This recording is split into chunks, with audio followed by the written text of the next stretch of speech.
First of all, good evening. This is an enormously large group, and I'll not take the time to go through each person on this line. Hopefully, as each person wants to speak, just announce who you are and maybe the first time where you're from, and that will kind of orient us all rather than doing around the room. My name is Kathy Costello. I'm the Associate Vice President for Healthcare Access for the National MS Society. I'm also the Program Officer for the National MS Society Clinical Fellowship Program. And several years ago, we made a decision that to enhance the fellowship experience, we would develop a fellow's difficult case call.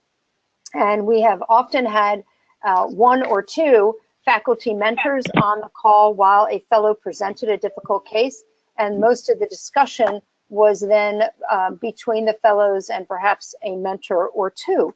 And this year, I invited Elliot Froman and his team at UT Austin Dell Medical to participate as our faculty mentors. And Elliot is going to talk to you in a moment, and he has invited a large number of faculty advisors to be part of this experience. And the whole idea here is people with MS. And we want people with MS to have access to the best care possible. And as we are very involved with a clinical fellowship and expanding the workforce, we believe that we need to play a large part in that. So I'm very excited to have Dr. Froman, his team, the other mentors, all of the fellows, and Andy Romeo today, who will be presenting our first difficult case. He actually has two cases if we have time in the next hour for that.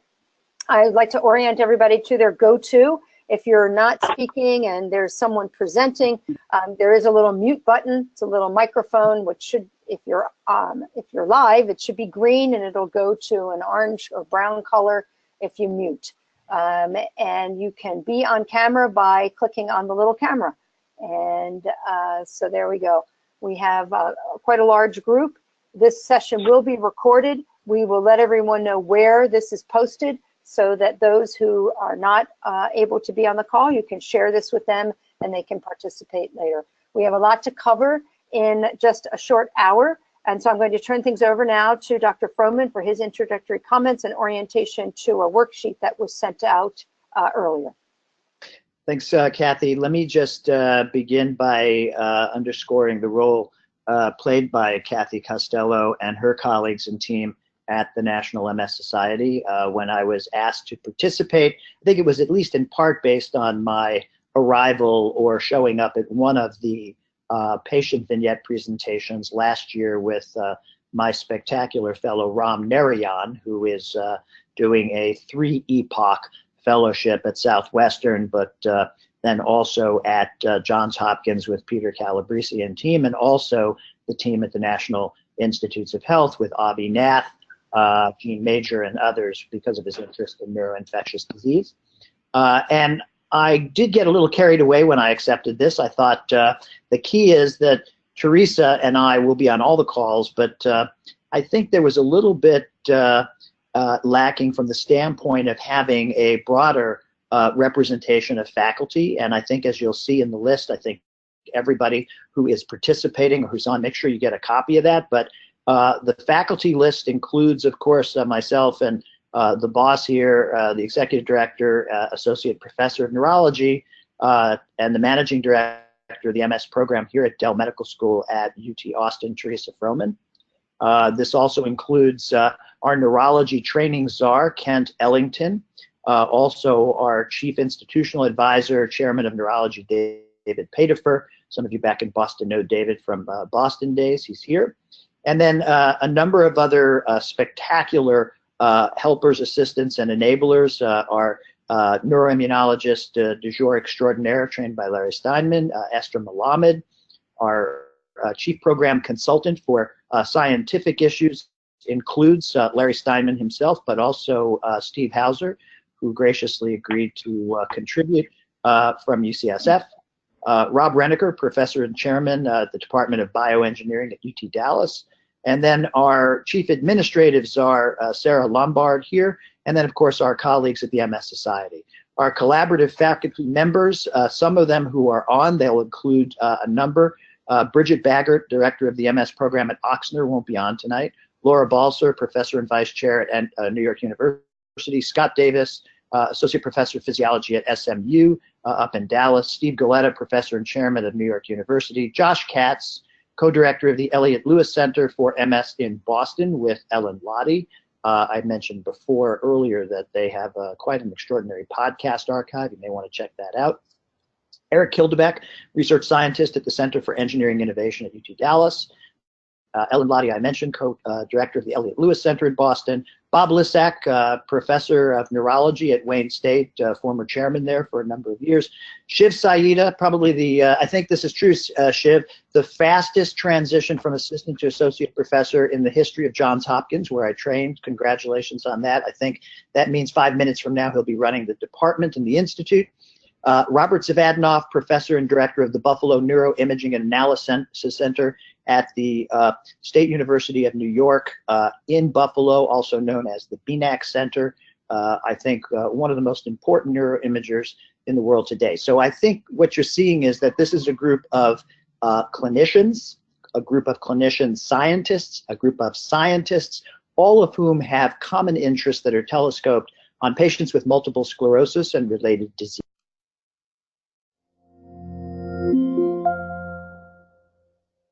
Chief fellows and the chief resident, one of each. The chief fellow is Ram Narayan. I mentioned him before. He's the fellow in neuroimmunology, neuroinfectious diseases, who's been rotating through Southwestern and Hopkins and NIH. And then our chief resident, I mentioned earlier, Ethan Meltzer, who's chief at Mass General and the Brigham and Women's Hospitals at Harvard Medical School, and next year the inaugural fellow in MS and neuroimmunology at the Dell Medical School at UT Austin.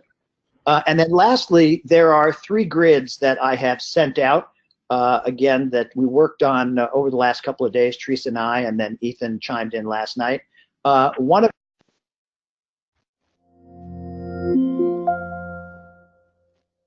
fellows to fill in the important elements of history, ancillary history examination, differential diagnosis, I hope, before testing, and then challenges. And these particular grids are identical to each other. One is entitled Diagnostic Dilemma, number 2, Treatment Challenges, and number 3, What the Fargo is Going On. So I would like the fellows to use one of these when they submit information, scribing after the end of the conference call. We'll be doing this as well, and it'll be recorded. And that gets to the issue of my last point, and that is sharing information with everybody who's been on the call, tightening up this information in terms of a systematic moving through these particular case vignettes so they have the maximum value, but also there will be a publication committee. And by the way, everybody is entitled to nominate themselves for that. We're hoping that we will have a place in one of the top impact journals to underscore and showcase the work of these spectacular fellows. And this will be entitled a clinical, not like the New England Journal CPC, which is the Clinical Pathological Case Conference. This will be the Clinical Pathophysiologic Case Conference, or CPC2 or CPC squared, primarily because even though we may have some biopsy material that's going to be presented, I think our primary thrust and focus will be on clinical history. You're on clinical history, ancillary history, examination, and then the clinical facets in terms of where do we go next and how do we address these formidable challenges in diagnosis, treatment, and then, of course, some of these may be unknown. So, Kathy, I'm going to turn it back over to you with those introductory remarks, and let's get the show on the road. Thanks so much, Elliot, and we'll just dive right in. Andy, I know you're ready to go, I believe you've been made presenter. Doris, have you turned that over? I just did. Awesome. I'm going to get off camera then, and Andy, please feel free to begin with your first case. And Kathy, what is the rules of engagement in terms of should everybody mute until we hit some break points and Andy asks for input, or if he hits a fatal breaking point, do people have the ability to hold and stop and intervene? So I think in the interest of time and making sure we move through things, I would say, well, Andy, while you're presenting, we'll all be muted, and please ask us for input or questions. And then when you're finished, then everyone can open up their lines and we can have an interactive discussion about the case. How's that sound? All right. And again, when you start to talk, anyone who has comment, just very briefly who you are and the first time where you're from, and then we can move forward. Okay, thanks. I'm going to stop now, and Andy, take it away. Okay, great. So looking forward to a rich discussion. My name's Andy Romeo, as I was introduced. I am from Michigan originally. I went to medical school at Wayne State, and Bob Lisek gets a lot of credit for me going into MS. And then came out to UCSF for my neurology residency and stuck around for fellowship this year. I have some slides for two cases. We'll see how far we get. The first case is a question of diagnosis, and the second one is more of a management discussion. So the first case, we have a 49-year-old gentleman, history of high cholesterol, a knee injury that required repair, but basically otherwise healthy. And then just a few months ago in May, started noticing some pins and needles, paresthesias, some numbness in his left hand. That got worse if he was kind of leaning on his arm or supporting himself with that left arm, and got worse actually when he hyperextended the neck.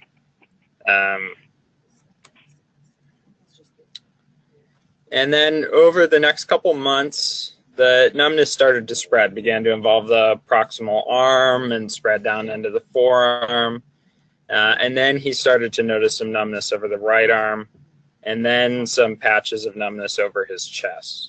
Andy, can you hear me? This is Elliot Froman. Yes, Elliot. I'm sorry, I'm going to keep this to a minimum, but Sure. When you said that the symptoms intensified or worsened with head and neck extension rather than flexion, were you trying to underscore the fact that his symptoms were provocable from the standpoint of like a head extension Lermite? Is that what you were saying?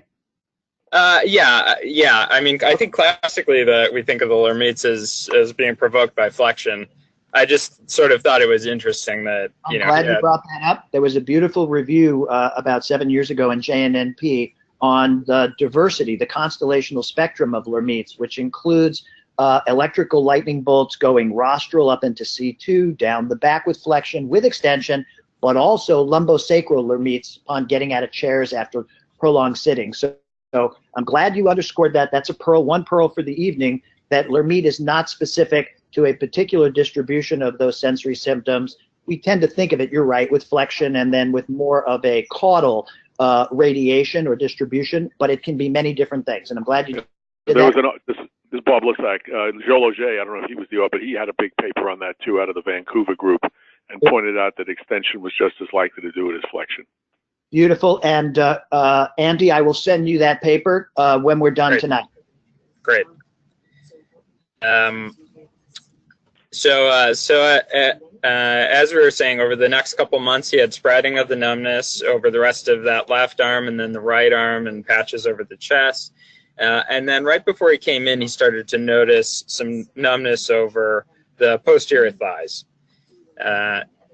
No pain really, some discomfort in his arm or his shoulder when he was swimming. He's a pretty active guy, likes to bike and swim. Strength has been preserved throughout this, strength and coordination.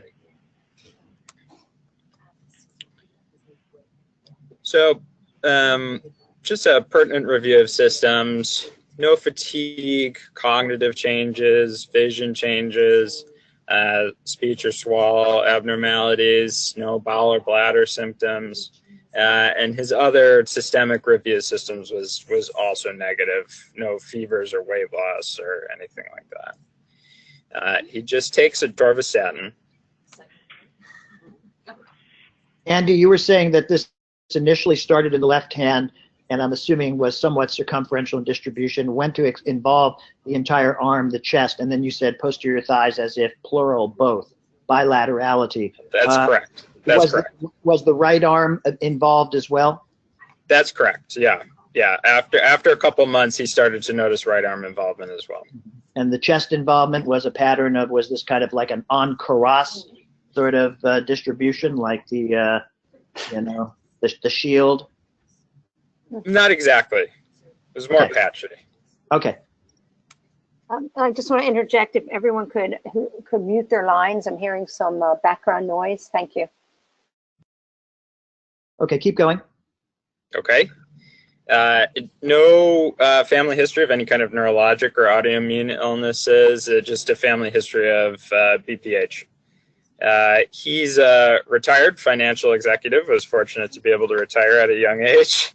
Has one or more beers a day, occasionally smokes marijuana, no other drug use or bad habits, so to speak.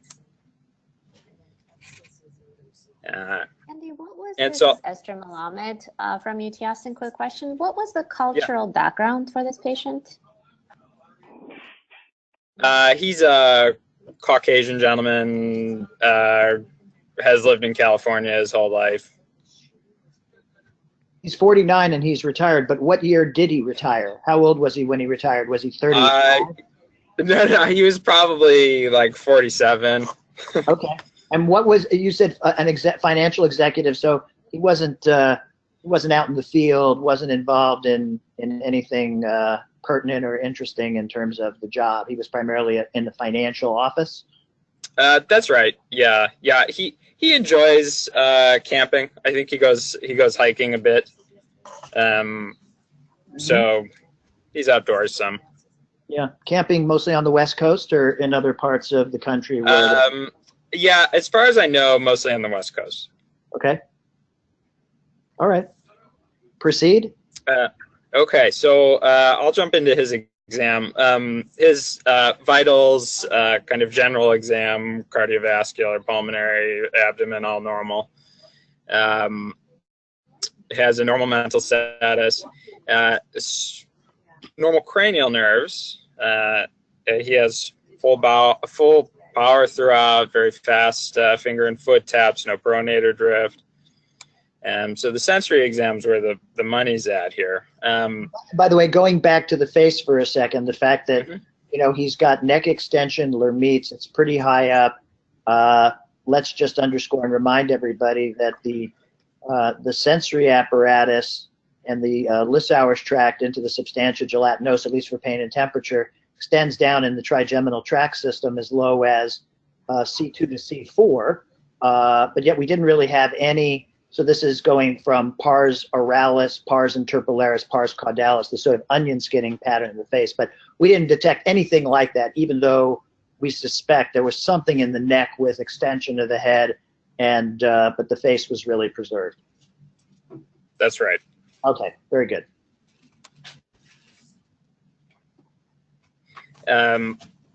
So he's a very detail-oriented person, and so my exam matched very well with what he had described to me in the history. So reduced light touch over both arms circumferentially throughout, and then in patches over the anterior chest, higher up, sort of over the pecs. As well as in the posterior thighs, as you mentioned, but did not have a specific level to light touch or pin. Vibration was intact and distally in all of his extremities. Pin was intact throughout, as was cold temperature sensation, and he did not have a Romberg. Yeah. Based on the paucity of these other findings, was 2-point discrimination assessed? It was not. Okay. Okay, continue.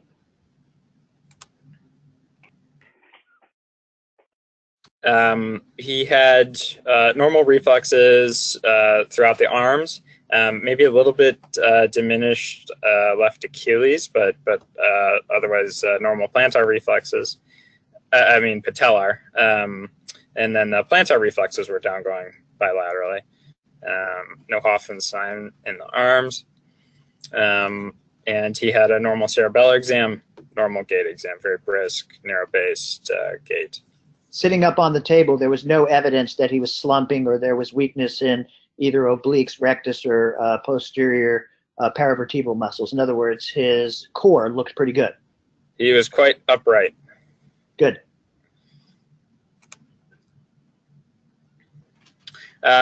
So I don't know. I have some imaging. I can start to show that. I don't know if you want to have a discussion about anything else at this point. I think it would be good to have a discussion. You've already shown part of that, so we have another patient. So maybe we can then move quickly in terms of what was your thinking about the differential diagnosis, and maybe perhaps a little bit about this is a beautiful case and a fabulous job. We love you. We'll try to recruit you tomorrow after I send you this paper. You can't do that. I'm working on that already, Elliot. I'll never mess with Uncle Bob and the Detroit Mafia, but okay.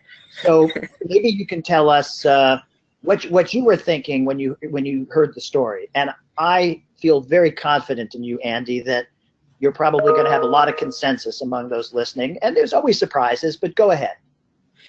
So I will say that I had the benefit of imaging before we saw him. He was sort of a referral from the research setting here. Sometimes this happens where people get into one of our cohorts and then we get expedited. We see them in a quick manner in clinic. So he actually had imaging before, but I mean, if I had only heard his story and examined him, this is concerning for a partial cervical myelitis. And basically, he just has sensory symptoms. I'm with you. And if this had been a gentleman coming into you indicating, step back everybody for a second, that take away the predominance, the preeminence, actually the exclusive presence of his perception of sensory involvement, you very nicely made the point that he was very strong. There wasn't like when I wasn't looking, I was weak. So it wasn't a big proprioceptive thing. But if this had been a guy who came in and said, gee, my left arm felt a bit weak, and then it was my right arm, and then over weeks and months, then it started to move down. So we were dealing in a cervical, thoracic, lumbar, sacral, central to out. We might have been also concerned with a possible central cord syndrome. And and I know that central cord can be in the middle coming out into the cortical spinal tract lamination, cervical through sacral. It can go posteriorly into the dorsal column. And then, of course, dealing with gracilis cuneatus from legs to arms in the opposite polarity. Or it could have moved ventrolateral into the spinal thalamics and have a polarity that's different as well, with sacral sparing as it comes down. That wasn't the case here, but I bring it up from the standpoint of teaching purposes, but also clinical purposes. And we had a very dear friend and close colleague in the MS world who, I'm not going to name names, but fell downstairs and had a traumatic injury with an interposition of the medulla oblongata thrusting down into the upper cervical cord and precipitating a very acute central cord syndrome. And I had a chance to see this directly because it's such a good friend. I got on a plane and went and saw this person and spoke to neurosurgery and then consulted with the neurologist and the family and saw the film. So that could be a different kind of complexity here, but that's not what we saw. And you did have the benefit of the imaging, the way you kind of flashed us with the imaging, and we have a second patient. So maybe we should flash everybody again. But the other comment to make, and Andy's heard this from me, first is anatomy and second is pathophysiology. So the anatomy, Andy and Ellie, you've described, and then if you take the issue of how this evolved, it's subacute and progressing. I would say myelopathy until you know that it's an itis, just to be pure about it.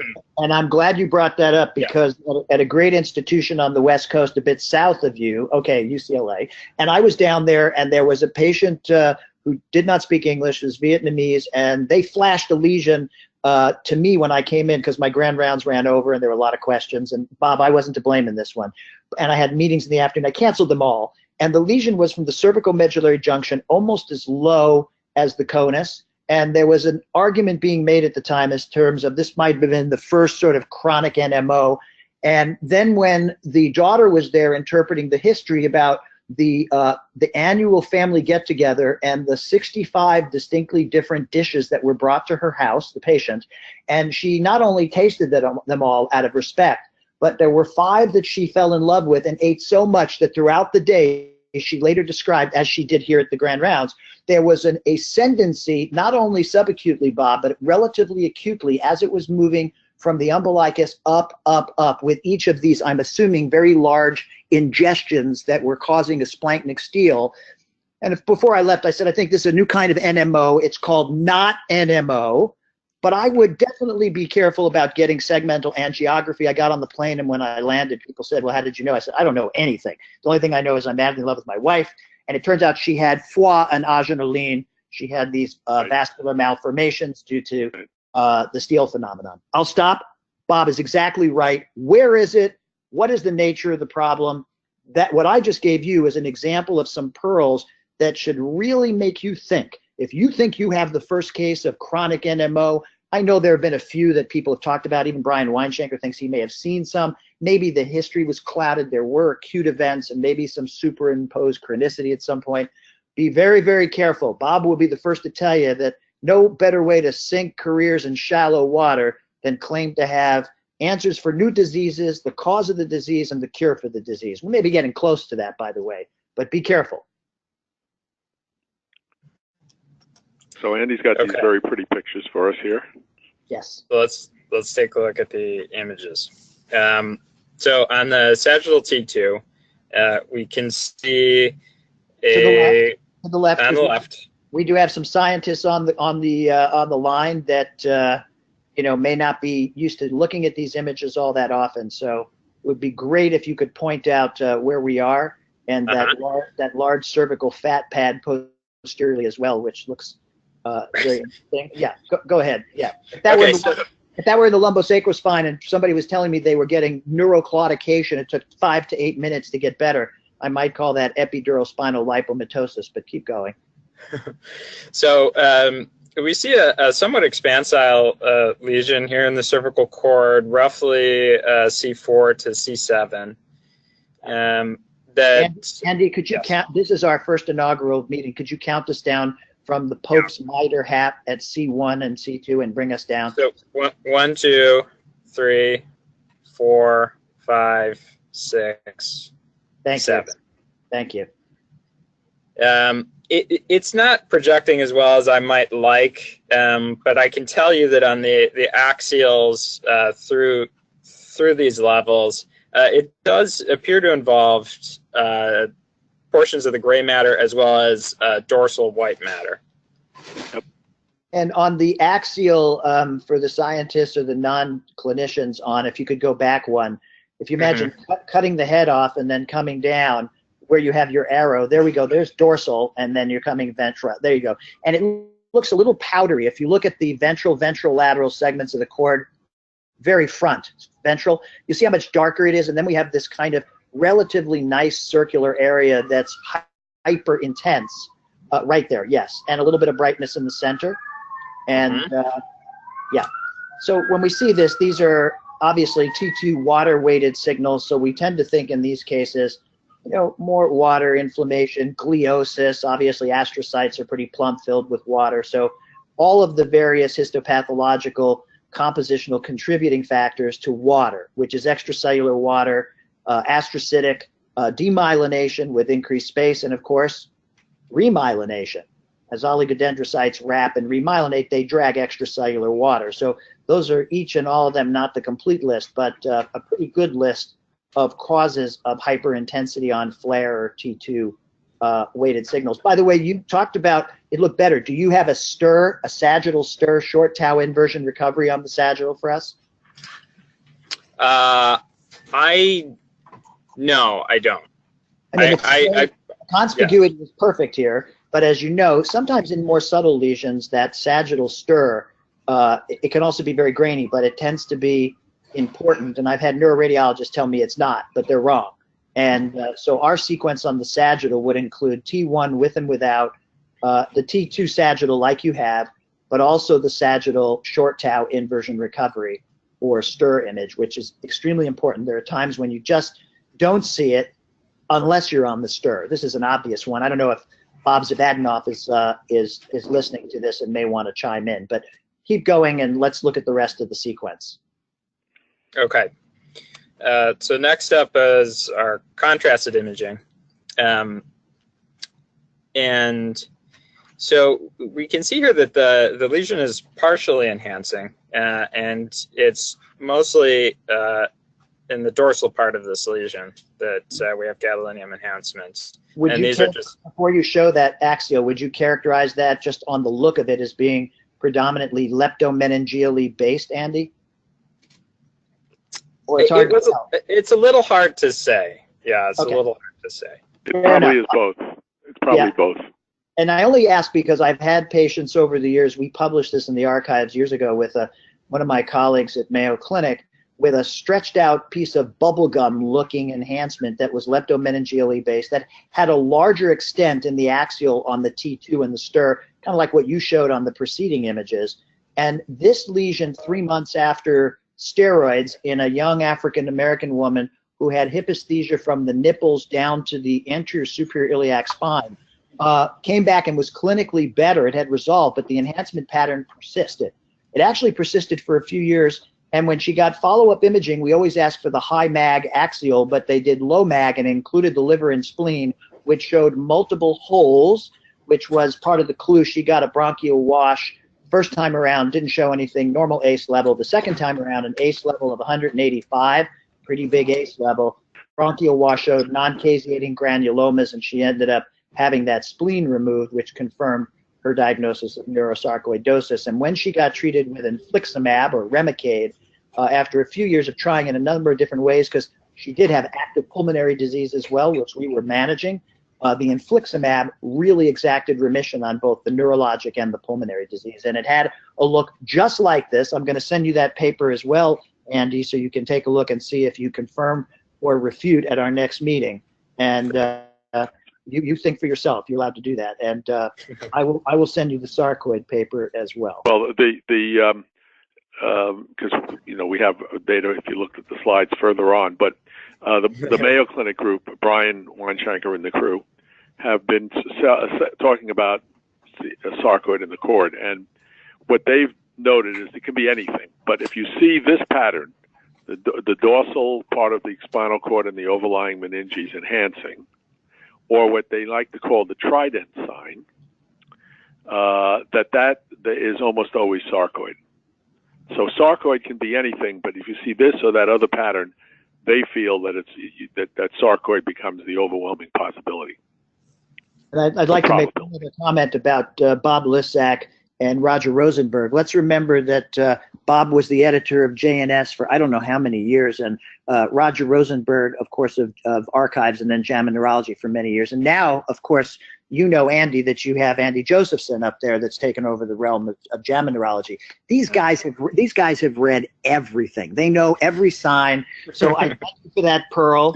And we'll continue on. But Bob, the fact that you're on and you're here, it sends paresthesias up my spine. I'm wondering if it's pathological or not, but he already knows. Probably something you can take a little drink and you'll feel better. Thank you, Uncle Bob. Okay, keep going. Okay. Next up is the axial image here, where we see it. It is really predominantly dorsal. This area of enhancement in the lesion.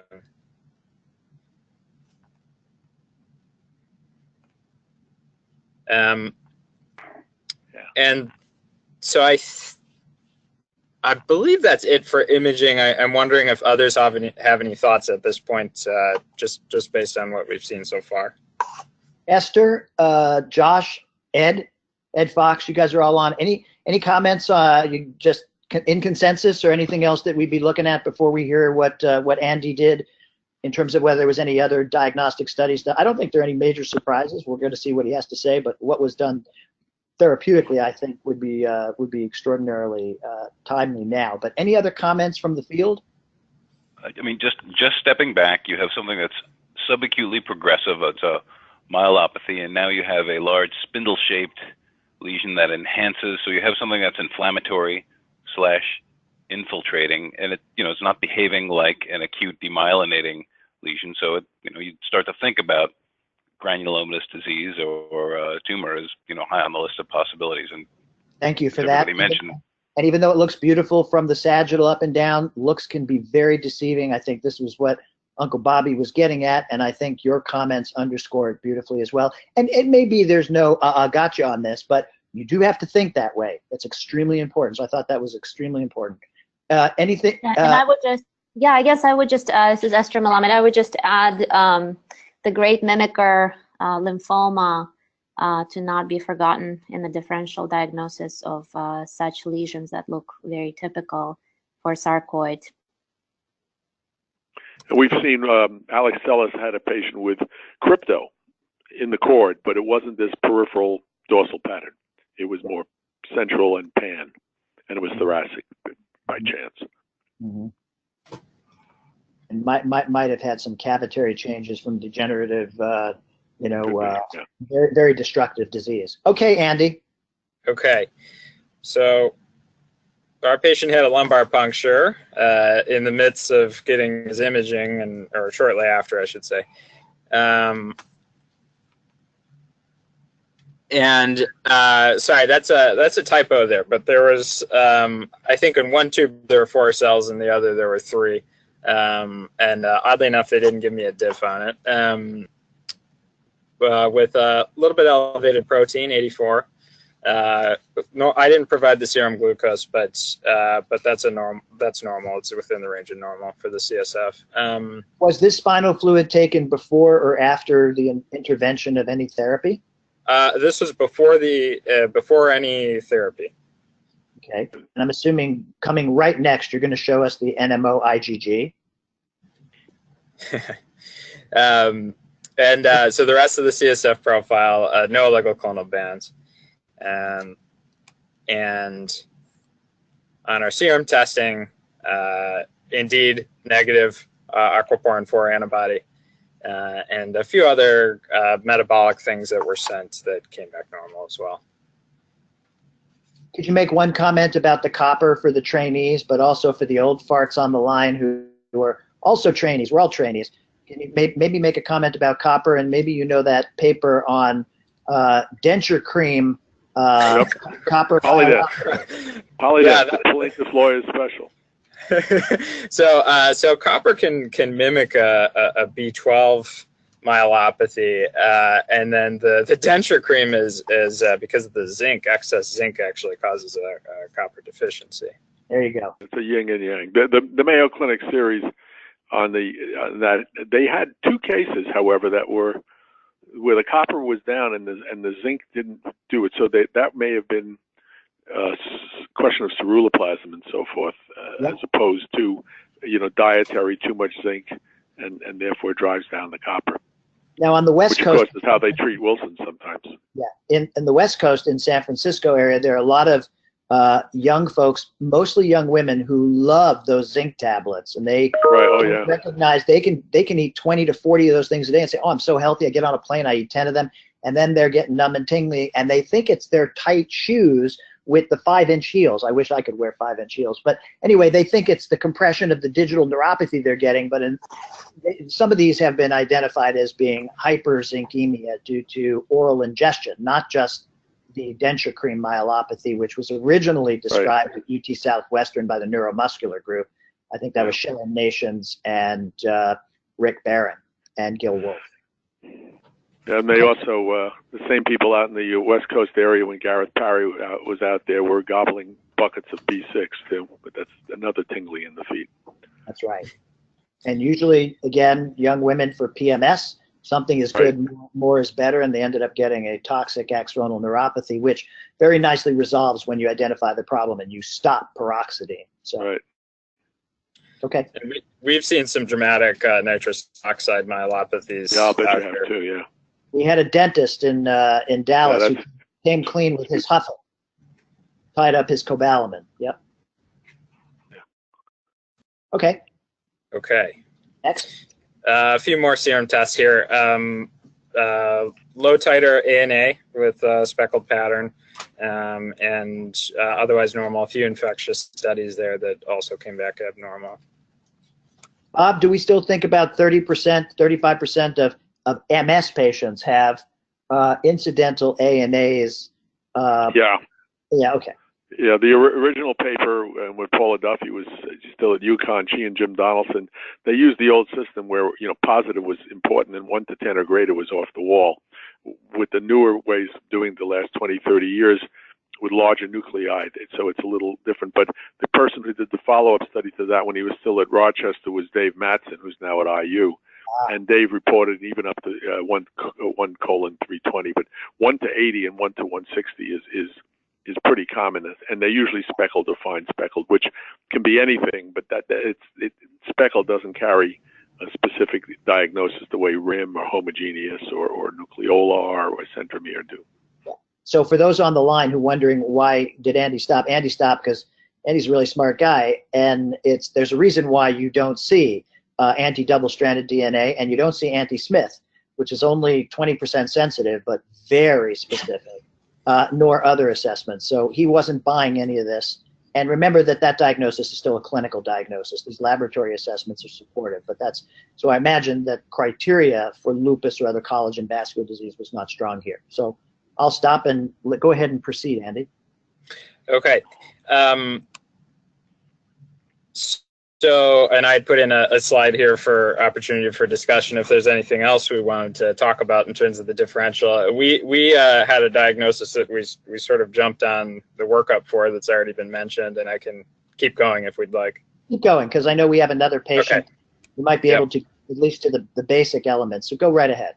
Okay, so we got a CT chest with contrast. I want to make sure that you understand that everybody on the line says, well, you and I didn't talk. There was no distribution of this patient's vignette beforehand. And when somebody asks me later, did I know or how did I know? I don't know anything. I'm just speaking completely blindly as, an experienced clinician. And you could have said, oh, it's MS. We gave steroids, plasma exchange, got better, next case. So I want to be very clear. And by the way, neither did Uncle Bobby know anything about this. So our bit of predominant discussion about this. And Kathy, maybe when I send this paper out with the stretched out leptomeningeal chronic enhancing bubble gum, you can send it to everybody that was on the call. I think it'll be very instructive. And we also ought to go online. I think Brian has now written up, at least in a couple of case reports, the Tridenstein and the posterior enhancement. And if Ethan and Ram are on, maybe you guys can help me get those together tonight, so in a timely fashion we can get these to Andy and everybody else. So we will get those papers. Thank you, Bob. That's a great idea. Okay, Andy, go for it. Okay, so our patient had no pulmonary manifestations, but on CT chest we did see some calcified lymph nodes that the radiologist thought could be compatible with sarcoidosis, and so he was rapidly referred to our pulmonology colleagues, who were able to do bronchoscopy and get some fine needle aspiration. And in some of the samples there, they did see non-necrotizing granulomas. I don't know, Bob. I may have to fight you for Andy. Keep going. So I put in a couple slides here on diagnostic criteria for neurosarcoidosis. The basic scheme is if you have tissue, and then where did the tissue come from? So, a possible diagnosis would be you don't have any tissue. Probable would be you have tissue from another system, usually, just like we did a lymph node biopsy from pulmonary. And then a definite diagnosis would be if you actually have nervous system pathology that's showing granulomas. Which Barney Stern points out is very unusual nowadays, because if you think about it, you don't want to biopsy the cord, and you don't need to biopsy the hypothalamus or the seventh nerve and things like that. So it's usually probable. In fact, in some studies that he and Walter Royal are talking about doing some multi-center study, they'll take probable, because to have the tissue from the involved organ, unless it's a sarcoid myopathy, is going to be pretty unusual. Exactly. Yeah, and that's definitely our philosophy here, that we want to avoid biopsying the nervous system, central nervous system, if we can. Right. You can take muscle or sciatic nerve if you need to, but a sural nerve. But other than that, you don't want to biopsy. And in the spirit of fairness, the two patients that we published years ago with the Mayo Clinic group, I want to let you know that we went after the lung, and the Mayo Clinic did biopsy the second patient that was in that article, and it was confirmed. But in that case, there was a paucity, Bob, of information from other sites. Right. So Well, so if you have to, you have to. Yeah. It was justifiable. Really had to get on the right track. Yeah. Yeah. Okay. All right, Andy. And so there's some updated versions of these criteria. I saw included these the bronchial alveolar lavage, looking at CD4 to CD8 ratios in the washings or in the CSF, the ratio of the cells. So there may be other ways to try and support your diagnosis. But the so CD4 CD8, the CD4 CD8, you can see in other diseases. I was just going to bring that up and ask Norma Malamed if that was her experience as well. It might limit you down to a few things, but granulomatous disease would be on the list. But right, specificity is a problem. Right. And MS patients have more CD4 than CD8 usually, okay, in the CSF. So CSF. That's not going to help you. That's right. And remember, it's not brain, because if you were looking at classic perivenular inflammation, a lot of what we see lots of CD8 cells, but and less CD4. Yeah. That's right. And CSF is not brain; it's brain sweat. If you really think about it, that's really what it is. So don't get confused with that. Okay, Andy. Okay, so just a few slides here to show that there's variations on a theme of diagnostic criteria here, and a few pearls here, just that sarcoidosis patients, you could have neurologic involvement in about anywhere between 5 and 15%, but half of the patients will actually present with neurologic symptoms. Cranial neuropathy is most common. There's depends on which literature you look at, if it's optic nerve or cranial or facial nerve. And as we had discussed earlier, you can see various patterns in the spinal cord if it's a myelitis, from kind of patchy intramedullary lesions. Often they're longitudinally extensive, or you can have extramedullary involvement. Subpeel enhancement is pretty classic, pretty typical. Mayo has this paper where they looked at trying to discriminate NMO, longitudinally extensive myelitis, from sarcoid based on imaging and other clinical features. And so they saw the subpeel enhancement, and then enhancement for more than 2 months, even after you give steroids, would be suggestive of sarcoidosis. Most often this is cervicothoracic. And it can also often can present as a myeloradiculopathy, not just a myelopathy or myelitis. So one of the other things you can do with imaging, especially if you have a patient who doesn't want to have a spinal tap, although it doesn't distinguish from lymphoma and other things, is if you get a lumbosacral MRI with enhancement, you've got a better chance at seeing infiltration of the roots, because the cauda roots are longer than the cervical or thoracic intradural roots. Great point. Great point. But other things, CIDP can light up, so can GBS. So it's not specific. You're better off with the spinal fluid in the lung. But you can, that would go with what Andy just said about a myeloradiculopathy. And sometimes these patients will have upgoing toes, but they'll have depressed reflexes because they've got stuff in their roots. And when you clinically have a myeloradiculopathy, Andy, and the rest of the listeners, especially the trainees, let's make sure that we understand before you ever get imaging and see it, because you may not see the clumps. Make sure we never, ever forget the immunocompromised state, because that can be the quintessential presentation of a CMV radiculomyelitis. And you don't want to miss that, because that's eminently treatable and very, very important. Boscarnet and ganciclovir. So anyway, keep going. But this guy sounds pretty healthy from what Andy said. Absolutely. And we're all jealous that he retired so early and had money. Yes, I'm would have been really jealous if it was 35. Okay, so what did we do? So he is in the midst of a oral prednisone taper. He has noticed some improvement in the paresthesias. He's able to swim again. He feels more comfortable. And so plan to get repeat imaging soon. He had gone on vacation recently. We don't have a second scan that shows persistent enhancement yet. You're going to follow up. Not yet. Yeah, we're going to get. It's not required, but it might be, and that might have an influence. If it was persistent enhancing, I would ask that you stay away from steroids and low-dose methotrexate, and maybe give him a blast of infliximab and be done with it. Yeah, and I think there's a lot of you'll hear different things in terms of treatment, and I've read different things on what what to do. So, he's tapering off the steroids. We want to get him on some sort of steroid-sparing therapy.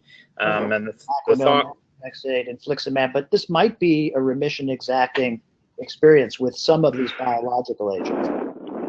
I mean, the problem is that there's no controls in the literature, and so everybody does something. For instance, everybody uses infliximab who's using a TNF alpha blocking. There's no comparative study against the other TNF blockers. Absolutely none. Because we've just been through this, and I just saw a guy in clinic last week. We just got his CSF back, and he's got 92 limbs per millimeter cube and a low sugar, and his roots are definitely going to light up, and so is his cord. So, and what to do with this? The problem is that the pulmonary people like to sort of chime in, and I respect their opinion on what they need for the patient's lungs, but not necessarily the nervous system. So that's a great point. And oftentimes they're feeling very strongly about anti-plaquenil, tapering and methotrexate, and that's right. The problem is with insurance, sometimes you're stuck trying the methotrexate first because it's the cheapest of those drugs. And rituximab, since Uncle Bernie, my fellow Brooklynite, didn't win, we don't have Medicare for all, so we still have to deal with insurance companies. That's right. And even if you went to James Madison High School, which isn't as good as Erasmus Hall anyway. Yeah, or Tilden. But the platinum will also require those repeat neuro-ophthalmologic examinations. Oh, yeah. Which add cost too, just like with Gilenya. Absolutely. Really should be adding, OCT mixture. We're not dealing with macular edema in that case. So those are all really important considerations. And since Bob is right, we have no controlled studies. It's trial and error anyway, and your experience does matter. But at your level and at our level, because we don't see sarcoid as much as MS, then I think you have a bit of an imperative in terms of the financial downward pressure to do something simple, easy. Get them on, get them off. The other question is, by the way, did you have pulmonary function testing? Did I miss that? I believe that he did. I don't recall off the top of my head and you the results from that, but you did say the chest X-rays were normal. It was really on the CT scan, but if he pops out some Hyler Cheetos, even if the neurologic is eradicated, you're going to have to be thinking about upping the ante and intensifying therapy. This is exactly what happened to our girl who had persistent enhancement, but the neurologic course had resolved, and we followed her very carefully until she puffed out and then developed very significant restrictive pattern pulmonary dysfunction, and that's when we had a big old talk and things we were doing neurosarcoid light became infected. So just one other little point about the pulmonary, because I'm going to have to bail out earlier. Two points. This patient, because they had the perilymphatic nodules, is a good candidate for the bronchial washings and things like that. When you have a patient that has normal PFTs, including the DCO, which means they don't have interstitial disease, and if the lungs look clear and it's all in the nodes, the pulmonologists love to still do their washings first. So Sutton's law says send a CT surgeon in with a tube and get out the node, because if you go where the money is. So if the lung is abnormal in these patients, or the DCO is abnormal, suggesting interstitial disease, then the washings is a better, gentler way to do it. But if it comes back negative and all the pathology on the CT is in the nodes, Sutton's law says have your local CT surgeon get you the node, because otherwise you're just sort of wasting your time. Go where the money is. Bingo. And it may not be coming off. That's exactly right. Right. Well, it's not shedding into the lung. You're not going to find it. Exactly. Andy, Kathy, it's 5:38. I know you have a second patient. Maybe we can defer that to next week. This was a great inaugural presentation, and I want to let you know that this was spectacular, because there would be no problem showing us a patient who has an MS myelitis with an interesting story. And look, we're all going to be doing that. We definitely don't want to miss those things. But this was really a beautiful example on, also if you looked at your spinal fluid, it really wasn't pleocytic. You didn't have, any kind of the fooling you might have had, PMNs, and then you had us thinking, you could have had us thinking NMO. This is a pretty straightforward example for neurosarcoid, but nevertheless a beautiful presentation, because it's not something we see all the time. Everything's sarcoid, except it's usually not everything is sarcoid. but it does come up occasionally. It's important for the trainees to know these do come up, and you've done a really fine job for this guy. It must be. And one other last thing, because somebody asked, and it may have been Elliot, or maybe it was Kathy, or somebody was asking about ethnic background. So we all think about in the U.S. it's African American, and no question it's more common. However, the disease is found in Sweden, which is about as Nordic as you can get. And I've seen not as many patients who are actually, the word Caucasian is kind of silly because almost nobody comes from the Caucasus, but whites can get it too, and I've seen people in Israel with it who are not from Ethiopia or anything like that. So if it looks like it might be sarcoid, don't dismiss it because it's not the patient isn't African American. And case in point, Bob, my first cousin, who is Israeli and is not Ethiopian, had sarcoid and neurosarcoid, diagnosed by Uruli, and really spent the majority of her life in Israel. So very, very important point to underscore. Andy, and I wanted to just bring up the point just along the same lines that even though we think of patients who are typically African American with sarcoid, and this is a Caucasian patient, similarly, we think of sarcoid mostly affecting the lungs as one of the peripheral organs, but the heart, the liver, and the kidneys can also be involved. Did this patient have a workup for other organs, and is he doing okay otherwise? He is definitely doing okay otherwise. Some of that is in process, and the pulmonologists were helping to make sure that we covered the other organ systems. Because if he's got active disease there, besides lung and CNS, that would obviously influence, as we were saying, the therapy. By the way, one of the LFTs, old pearls, I think it still holds, that's one of the diseases where the alk phos is often high because, as opposed to the other hepatocellular, because the granulomas act like a local mass on the small intraductus in the liver. That's still true, Bob. And the other thing is, if you keep looking for the calcium and only in the summer or something, don't bother. I don't know how often that is, but people no longer put energy panels on. Nope. Which they probably should. Nope. That's right. By the way, the other point I'd make is your largest organ, Andy, is your skin. And my fellow and my fellow and chief resident who are listening know that I will in these patients where we're suspicious, we get patients naked, we bring in same-sex observers, and we examine every bit of skin we can find. And a number of these people that we have found that we work really hard with, from their neurosarcoid, a number of them had subcutaneous nodule thickening, which became sites of biopsy, which were corroborative. So don't forget to evaluate the largest organ and the largest active immune organ, which is our skin. Great. We have a young lady who's an recurrent optic neuritis, Ellie, you'd be interested in, and it's come down. Doesn't look like it's going to be lupus, and it's clearly not Creon or MS. And what's interesting is that she has these skin lesions, and we think because she has a history of subvaginal ulcers, she may be Behçet. Oh my God! And she had a little bit of skin test, the pustule thing. What was interesting, it was the resident who did it has done this before, knows how to do the test. It was negative when she had just had a recent pulse of steroids.